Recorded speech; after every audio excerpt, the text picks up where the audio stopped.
Well, millions of puppies, maybe even one in your home, come from filthy, overcrowded breeding sites. They're known as puppy mills. These substandard conditions can create huge vet bills and also heartache for you after the puppy comes home. Wave 3 troubleshooter Eric Flack went undercover to find out what is being done here in Kentucky to stop puppy mills. Eric? And Shannon, the answer to that question depends on where you live. I discovered a Kentucky man facing animal cruelty charges who is still being allowed to breed and sell puppies, and a county that says it just doesn't have the resources to prevent it. It may be called Dreamcatcher Kennels, but it's hard to imagine any of the puppies here getting a good night's sleep.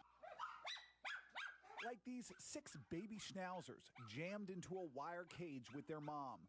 Wet bodies, matted fur, shivering on top of each other as kennel owner Dennis Bradley demands big money to take one away. We went undercover with the Humane Society of the United States. Bradley told our hidden camera he has 58 dogs on his Pulaski County property, at least a dozen of them 8 weeks or younger. We found most living in rusty wire cages covered in mud and feces.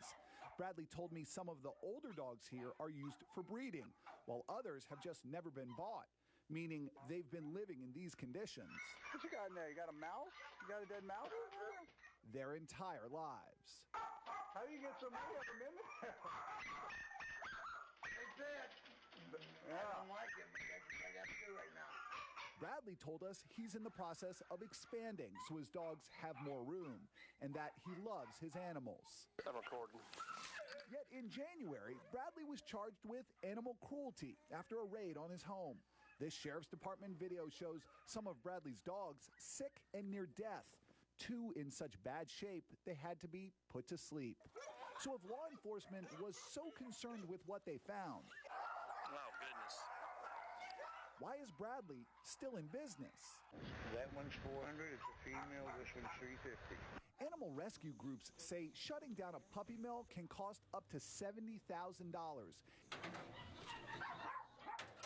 in shelter, food, and medical expenses for the dogs they remove.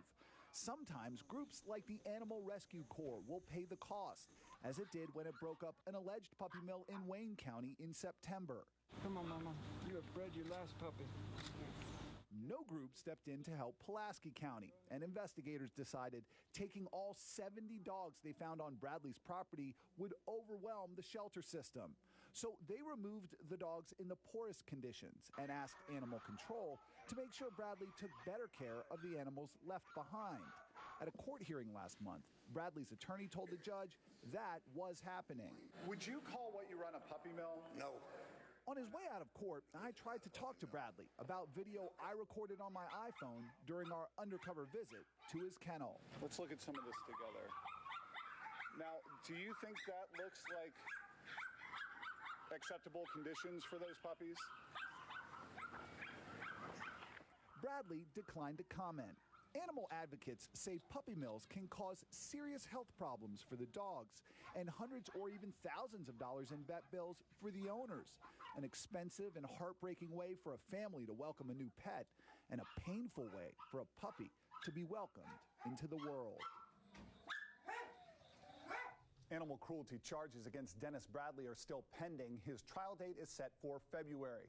The USDA just announced new rules to crack down on puppy mills, but the tighter standards only apply to online sales. Guys, what that means is animal rights groups say there are loopholes that still remain that allow people like Dennis Bradley to sell their puppies at flea markets, at street fairs, and other shows around our community, and there's just really no regulation on that right now. But it seems like it's also an education process, because clearly he didn't think that there was much wrong since he invited you there and let you take video and everything. And he was facing animal cruelty charges, and he did not think there was anything wrong with the way that he was treating his animals.